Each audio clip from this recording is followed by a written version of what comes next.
So for my picks, I did like selection criteria that was high attendance. They have some sort of donation.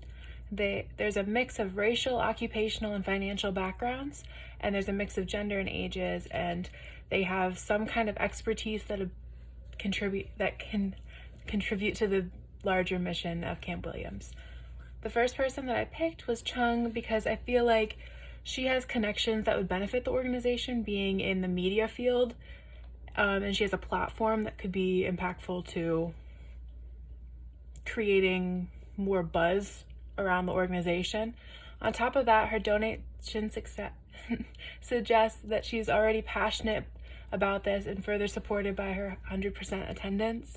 In the videos, they stress the importance of donation and attendance by board members because it shows the community that they have stakes in the organization and they're passionate about the mission and they believe that the organization is working towards that mission. I also feel like Chung could be representative of the Asian percentage of the community, a group that, just from talking to my friends and stuff, gets easily skipped over when it comes to public outreach projects like this one. Then my second pick was Strongbow because he offers insight and access into another like sub-community that could spread the mission of the camp even wider.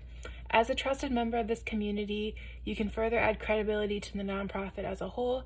I also feel like since this is a nature-based program, it would be beneficial to learn about conservation and such from a culture that's so attuned to the world around them.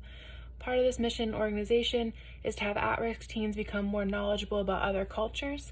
Strongbow is an expert on a culture that is probably very different from the ones the kids at the camp come from. Schmidt is my third pick. She has a background in psychology, which I believe will benefit the organization.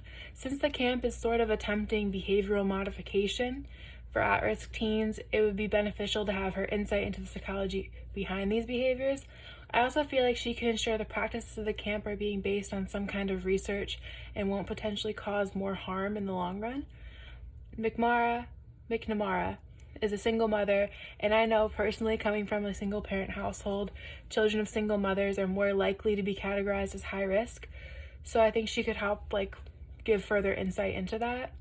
And she also is probably a part of her community so she has friends that are in the situation, so she has more insight that she could offer to the board.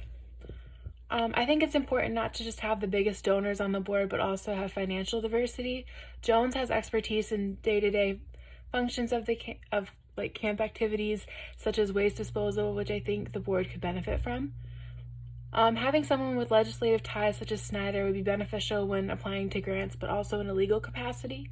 Schneider is a politician, which means that he has above average understanding of law. Since his donations are such a big chunk of money, it's easy to assume that this type of thing is probably a large part of his platform, which is beneficial when spreading the word about the camp. I think it's important to have the community you're serving be represented on the board, more than just racially or financially, but also representative of life experiences. As a recovered addict, Smith offers insight into the community being served since he was probably at one point an at-risk teen, especially since he's so young. I feel like he's more attuned to the daily struggles and the culture of the teens, which would help a lot in structuring a program that is impactful.